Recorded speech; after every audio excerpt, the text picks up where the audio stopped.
This episode contains mature language and adult situations. Listener discretion is advised. Hello, my friend. And how is it that you stumbled into my caverns of the abyss? I am ancient. I am forever. And I have been chained down here for millennia. I am the Shadow Dweller, here to keep you company until the abyss swallows you whole. I've been here for eons and collected stories. I will tell you a tale to pass the time. Short stories of horror, tiny tales of the creepy. I will assure you, by the end you'll be screaming with madness.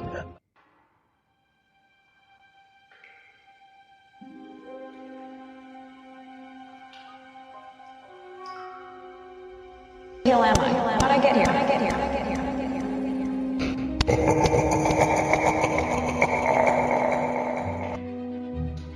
Oh, is somebody there? What's happening? Why the fuck am I chained up?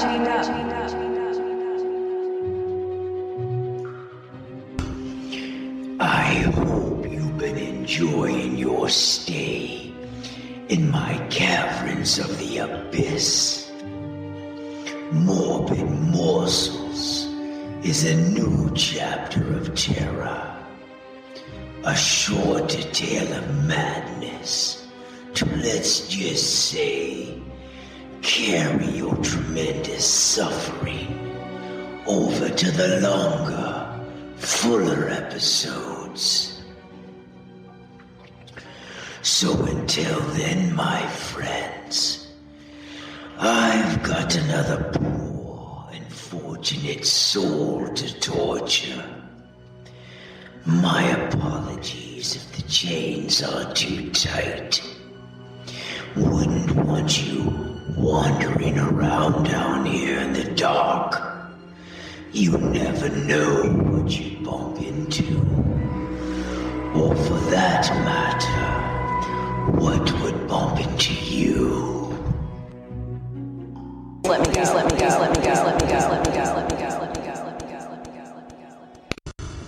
This morbid morsel is called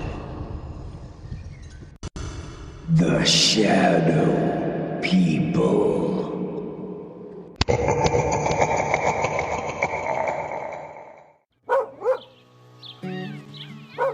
The Johnson family was excited about a new beginning.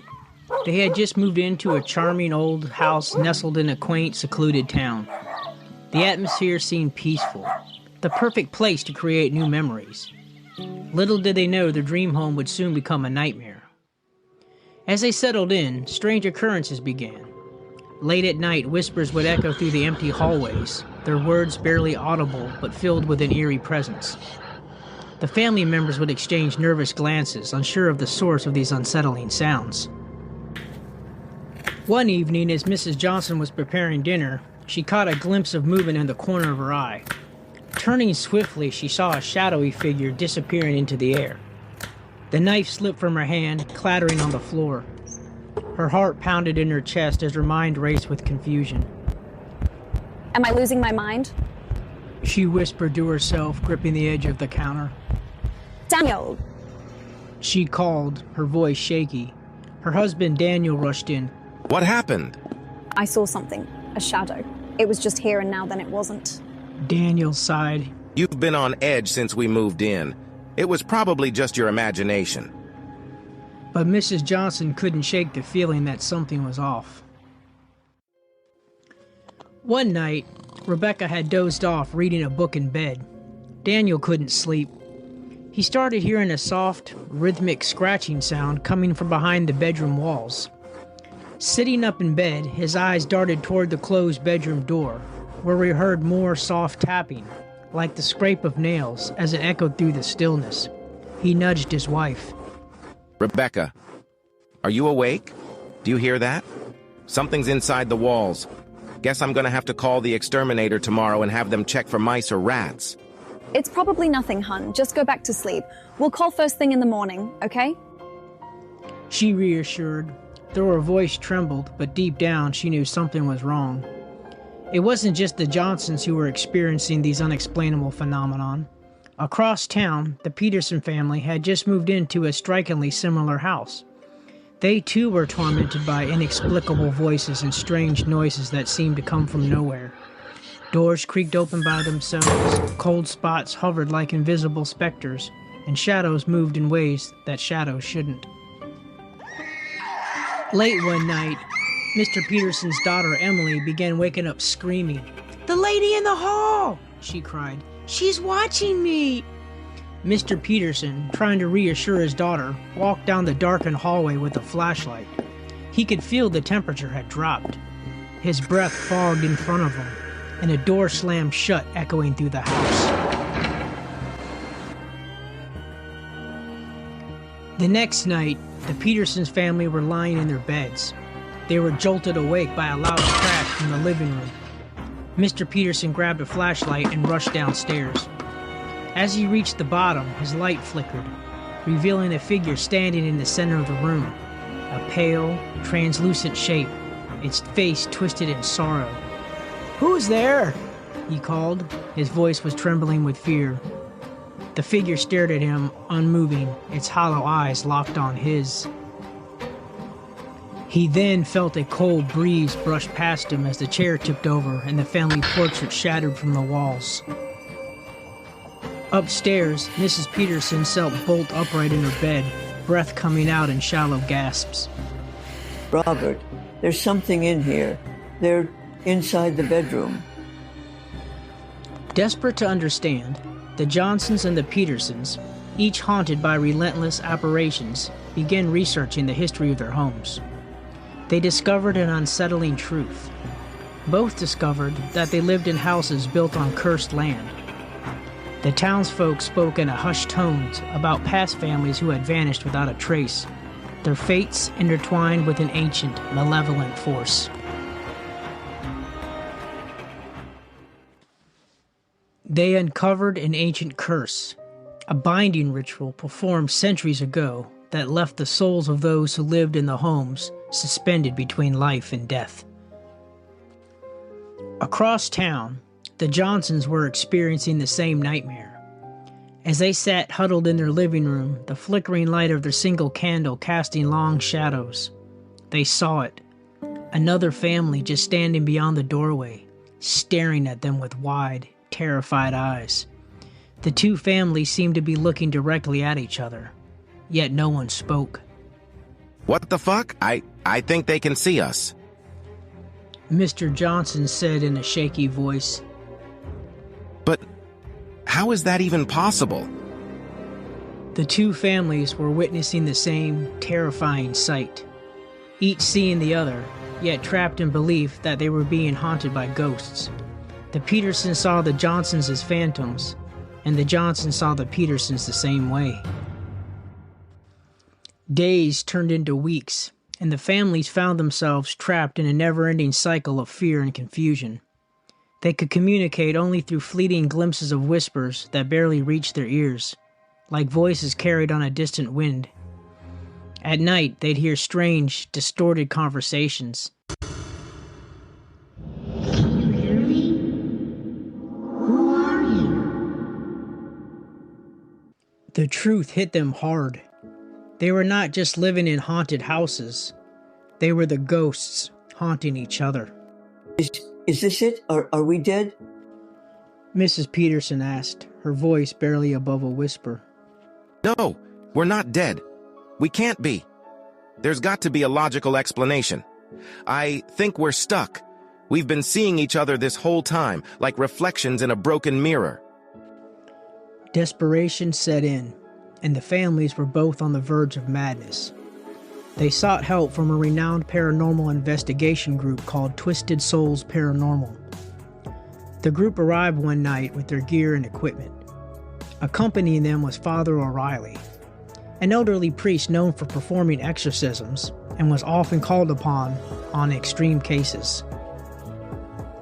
Father O'Reilly and the Twisted Souls Paranormal group listened intently as the families described their experiences. His face darkened. I see. Well, you're not dead. And you're not ghosts. You're trapped between worlds. You are not dealing with ordinary spirits. There's a binding curse on these homes. If we're to break it, we must act fast before the spirits drag you fully into their realm. But there is still a chance to escape. Father O'Reilly explained. That night, Father O'Reilly gathered both families in the Johnsons' living room. The air was thick with tension and dread, and the candles flickered wildly and cast long shadows that seemed to dance in the corners of the rooms. Okay. Hold hands. No matter what happens, don't let go. And do not for any circumstances break the circle. We can do this. Daniel Johnson whispered, though doubt filled his eyes. The team had their equipment recording and was ready to document the event. He began the exorcism ritual, his voice firm and steady as he recited prayers in Latin. As he spoke, the temperature in the room plummeted. The walls creaked and groaned as if the house itself were alive, struggling against the priest's words. Suddenly, the floorboards splintered and a deafening wail erupted from beneath the house. Ghostly figures materialized, their faces twisted in anguish. The Johnsons and Petersons clung to each other, terror paralyzing them as the spirits circled. A scream pierced the air, echoing from all directions. You can't leave. The voice was sharp, filled with malice. Figures clawed at the walls, their ghostly forms were twisted and deformed as their hollow eyes looked at them with hatred. Hold on, don't let go. Father O'Reilly raised his crucifix. In the name of the Father, the Son, and the Holy Spirit, I command you to release them. The spirit shrieked in response. The exorcism was working. Slowly, the shadows began to retreat, their forms dissipated into the air. The families clung to each other as the spirits howled in fury, their ghastly faces pressing against the boundaries of the room. And then, just as suddenly as it began, the screaming stopped. The air became still. The shadows retreated. Just when it seemed the worst was over, a final horrifying wail echoed through the room. The ground beneath the families began to shift, pulling them downward, as if the house itself was swallowing them whole. No! Mr. Johnson shouted, gripping his wife's hand as he felt the floor give way beneath his feet. With one final prayer, Father O'Reilly slammed his crucifix to the ground, sending a burst of light throughout the room. For a moment, everything went still. The families blinked, expecting to see their living rooms once more, but what they saw instead sent shivers down their spines. They were no longer in the house. Instead, they found themselves standing in an eerie, shadowy version of it. Walls twisted, ceilings impossibly high, the space cold and endless. The faint outlines of ghostly figures still lingered in the distance. Dear God, where the hell are we? Rebecca Johnson whispered, her voice trembling. Father O'Reilly's face was pale. We're in the in-between. We're trapped in the ghost realm. The spirits didn't leave. They took us with them. The Johnsons and the Petersons stood frozen, staring at the distorted world around them. But their nightmare was far from over. They had freed themselves from the haunting, but now they were the ones trapped between life and death, stuck in a ghostly limbo from which there was no escape. The shadows began to surround them in the darkness. God help us. God help us all. That was the last thing they heard from the priest as they were overtaken by the malevolent forces.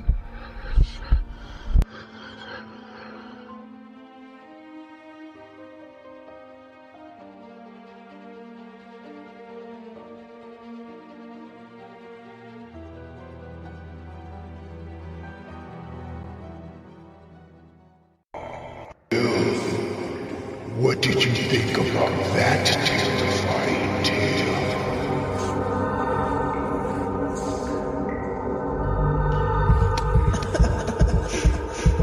What the hell do you want from me?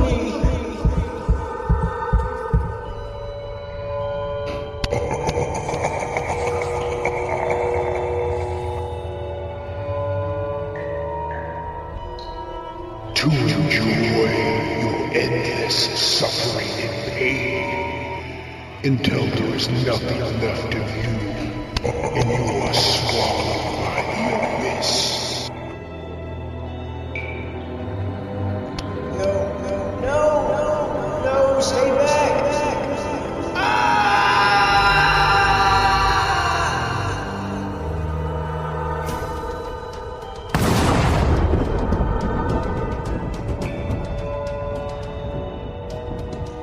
As the caverns of the abyss takes you, I patiently await the next mortal that finds their way here to me.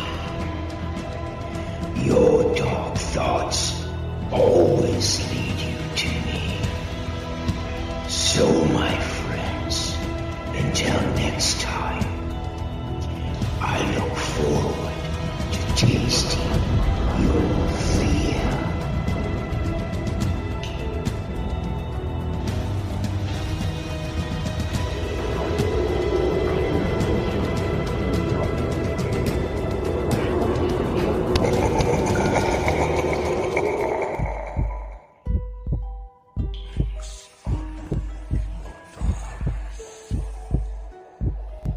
You have stepped into the abyss.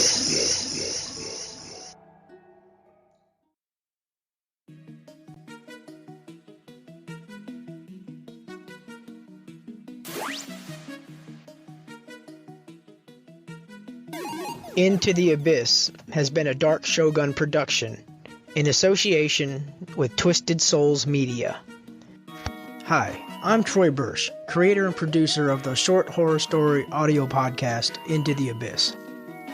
If you like what you're hearing so far, please consider leaving me a 5-star rating and review wherever you can. This helps get my show out there to listeners just like you. Also, like, subscribe, download, and hit the notification bell. That way you'll get a heads up every time a new episode drops.